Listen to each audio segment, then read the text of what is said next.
السلام عليكم ورحمة الله وبركاته. معكم التلميذ الأستاذ صلاح خرفان.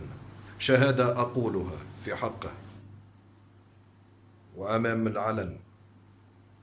الشخص الوحيد أو القناة الوحيدة يلي أعطت معلومة خلط المواد. تختتم الليلة مباريات الدور الثالث من كأس رابطة.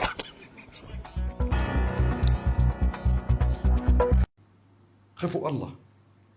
الحديد مع النحاس وخلط المواد، قناة المجد الأسيغ النحاسية.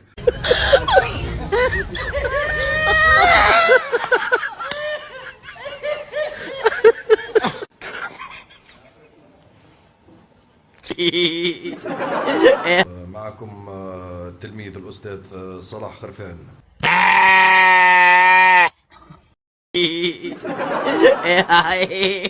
Ayo, Mami.